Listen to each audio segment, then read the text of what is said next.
আসসালামু আলাইকুম। এবার কি হবে ভারতের পরিস্থিতি? চীন নাকি পাকিস্তান? কাকে আটকাবে ভারত?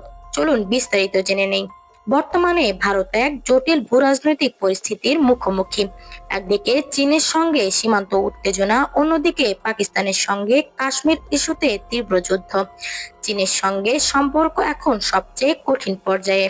লাদাখ সীমান্তে চীন প্রায় 10,000 সেনা মোতায়েন করেছেন, যা 1988 সালের পর সবচেয়ে বড় সামরিক প্রস্তুতি। ভারতের পররাষ্ট্রমন্ত্রী এস জয়শঙ্কর জানিয়েছেন, চীন পূর্ববর্তী চুক্তি লঙ্ঘন করে সীমান্তে উত্তেজনা বাড়িয়েছেন। অন্যদিকে পাকিস্তানের সঙ্গে সম্পর্ক উত্তপ্ত।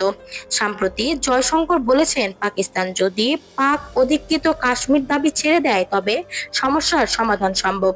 এই বক্তব্য পাকিস্তানের যুদ্ধের হুমকি আরো বাড়িয়ে দিচ্ছে। এমন পরিস্থিতিতে ভারতের সামনে প্রশ্ন, চীন নাকি পাকিস্তান? কাকে আগে মোকাবেলা করবে ভারত? চীনের সঙ্গে সীমান্তে সরাসরি সংঘর্ষের সম্ভাবনা থাকলেও পাকিস্তানের সঙ্গে সন্ত্রাসবাদ ও কাশ্মীর ইস্যুতে দীর্ঘমেয়াদী সমস্যা রয়েছে।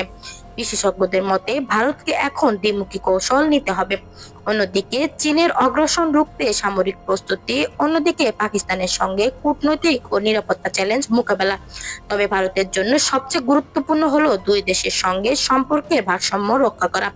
এই ধরনের নিত্য নতুন তথ্য পেতে আমাদের চ্যানেলটি সাবস্ক্রাইব করে পাশে থাকা বেল আইকনটি অন করে যাবেন। ধন্যবাদ সবাইকে।